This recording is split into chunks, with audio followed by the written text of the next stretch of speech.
Hello everyone, I'm Jonathan Little for PokerNews.com, and today I have an interesting hand from a $1,000 buy-in World Series of Poker event, and we get pocket aces on the first hand of the day, which is very, very nice. You see they only started us with 100 big blinds. I believe this is a turbo tournament. A lot of people think turbo tournaments are all luck, and while return on investments will be lower as the structure is faster, there's still plenty of edge to be had. You just have to make sure you understand how to play short stacked poker well. Every day I get an email saying, how do you play this bingo poker where you have no chips? I don't know why people think short stack poker is bingo, because it's actually quite skill intensive and somewhat difficult to play. A lot of people think you just pull out a push fold app and follow that blindly when you have 20 big blinds or less. But that is a big mistake. Push fold apps are great when you have about 9 big blinds or less, but whenever you have 10 big blinds or more, you should almost certainly be using some combination of a limp shove or fold strategy from the button or the small blind, and then from the other positions, a min raise shove or fold strategy. And if you're not, you're messing up. You're leaving money on the table.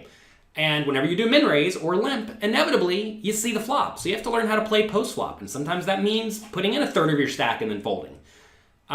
So anyway, don't think that it is all luck once you get shallow stack. That is a gigantic misconception that I was unaware a lot of people have, but apparently they think that there is no skill involved, and you see these players just looking at a push fold app and jamming 13 big blinds. I mean, that's not a good strategy at all. And so anyway, learn to play short stacked well, and you'll have a decent edge in short stacked tournaments, which I know a lot of tournaments in local casinos are short stacked.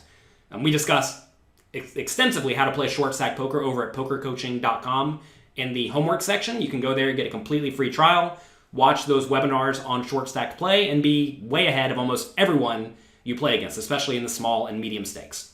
So anyway, we're still deep stacked. This is the first hand of the day. We get pocket aces, we raise to 3 big blinds, and only a 50-year-old guy in the big blind calls. I don't know anything about this player. Could be loose, could be tight, could be a maniac, could be a nit. I do not know.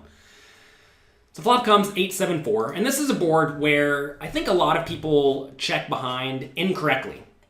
If I raise from early position, this would be a board that heavily favors the big blind. But remember, I raised the cutoff, right? And if you think about it, I'm raising literally every hand that could make the nuts here besides perhaps 8-4 and 7-4. Effective nuts, right? 8-4 and 7-4 suited, I'm probably folding, but I'm raising 6-5 suited. I'm raising maybe even 7-4 suited. I'm definitely raising 8-7. I'm definitely raising pocket 8s, 7s, and 4s. 10-9 for good draws. I'm raising lots and lots of flush draws. So I actually do have a lot of nut hands here. This would be very different if I raised from early position, because then I don't have many of the hands I just listed, right? So in this scenario, I can bet pretty frequently, and whenever you are betting on a board that should connect well enough with your opponent's range, you typically want to bet on the bigger side. So right here, pot's 325. I would like a 250 bet. I think that's pretty nice. And that will extract value from our opponent's worse hands. And also, if we have a hand like Queen Jack and bet 250 and our opponent folds, it's fine, right? So anyway, I do go 200. I would prefer a little bit bigger. And the big blind calls. Turn is the 3 of diamonds. And if you think about the range that the opponent should check call with, it should be a lot of marginal made hands, all of which probably didn't improve on this 3 unless our opponent has 7-3 suited or 4-3 suited. So we're very happy about that. Also, none of the draws came in. So this is a great card for me. A lot of people look at this and think, oh no, the board just got scarier. But it didn't. This is not a scary card at all. Overcards are way worse. Hearts are way worse. So we're very happy in this scenario. Opponent checks, we're definitely going to continue value betting. Like I said, this board should connect decently well with the opponent's range.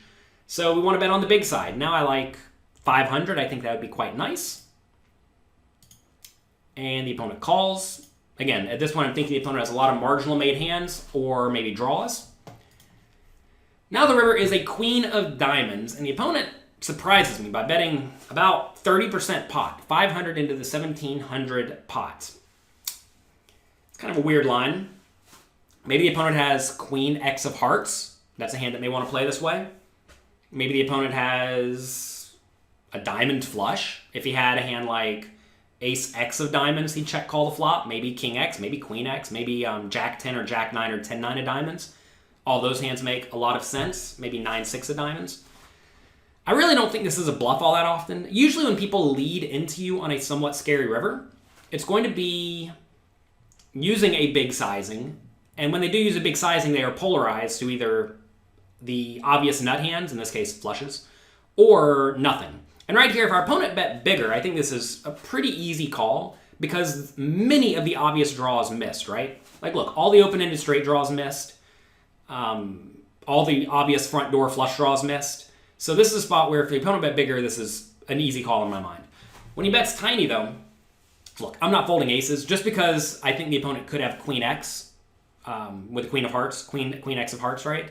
The opponent could also have a hand like pocket tens that just decided, oh, I'm going to bet 500 because I wanted to go check. Or I also don't want to face a big bet. That's something some people do.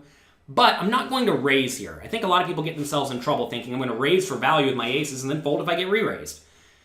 Especially when we're playing somewhat shallow stack, though, you really don't want to be putting a lot of chips in marginal spots. And right here, if I raise to 1,200 or 1,500, then the opponent goes all in. Now I only have 2,500 chips left. I just blew half my stack for no real reason. And unless the opponent is a calling station, which I do not know, like I said, I don't know anything about the opponents, I don't think raising is a good play for value on the river. So we just call. We're probably going to win.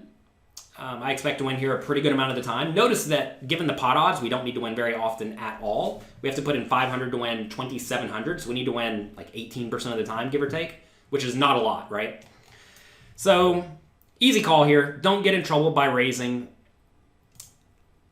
because your opponent could just have a flush, right? It's important to realize the opponent could just have a flush, or the opponent could have queen 8 or queen 7, or like a oddly played 8-7 or something like that. So easy call for me. And he has Jack 10 of diamonds. And that's fine. Notice, this hand could have been way worse. If the opponent just bet bigger on the river, like I said, easy call there. If the opponent checked the river, I would have value bet. And I would have value bet bigger than 500. So that's nice.